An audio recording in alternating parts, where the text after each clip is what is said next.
Hi guys, this is SK. கோயம்புத்தூரில் ஒரு private காலேஜில் படிக்கிற ஒரு பொண்ணும், அதே ஊரில் மெக்கானிக்கல் வேலை செய்கிற ஒரு பையனும் 2 பேரும் வந்துட்டு நவம்பர் 2ஆம் தேதி ஏர்போர்ட்டுக்கு பின்னாடி இருக்கிற ஒரு காலி இடத்துல மீட் பண்ணுறாங்க. பட் அவங்க வந்துட்டு ஒரு கேஷுவலான ஒரு டாக் தான் பேசிகிட்டு இருக்கிறதா சொல்லப்படுது.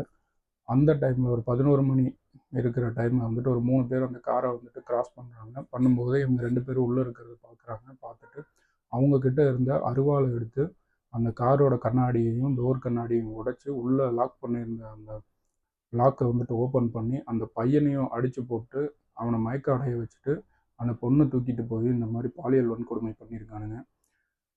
இதை வந்துட்டு காலையில் வரைக்கும் அன்கான்ஷியஸ் ஸ்டேஜில் இருந்த அந்த பையன் வந்து உடனே ஒரு ஒரு 4 மணிக்கு அவனுக்கு முழிப்பு வருது. உடனே வந்துட்டு போலீஸுக்கு ஃபோன் பண்ணி தகவல் சொல்கிறான், இந்த மாதிரிங்க பிரச்சனை ஆயிடுச்சு, நீங்கள் கொஞ்சம் வாங்க அப்படின்னு சொல்லவும் அவங்க போலீஸ் வந்துட்டு போயிட்டு செக் பண்ணிவிட்டு அந்த ஏரியாவில் இந்த பையன் கூடயே சேர்ந்து செக் பண்ணுறாங்க. அந்த டைமில் அந்த பொண்ணு வந்துட்டு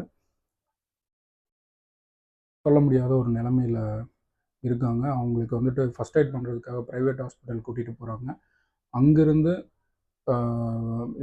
மேலே இருக்கிற ட்ரீட்மெண்ட்டுக்காக இவங்களை கோயம்புத்தூர் ஜிஹெச்சுக்கு வந்துட்டு கூட்டிகிட்டு போகிறாங்க.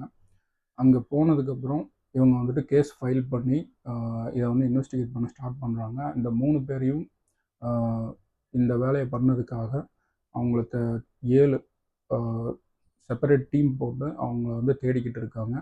இந்த குற்றவாளிகளை உடனே கைது பண்ணணும்னு சொல்லிட்டு எல்லா கட்சிக்காரங்களும் வந்துட்டு பேசிக்கிட்டு இருக்காங்க. எல்லாரும் வந்துட்டு கண்டனங்களையும் வருத்தங்களையும் தெரிவிச்சிட்டு இருக்காங்க. இந்த மாதிரி ஒரு கெட்ட சம்பவம் நடந்திருக்கக்கூடாது.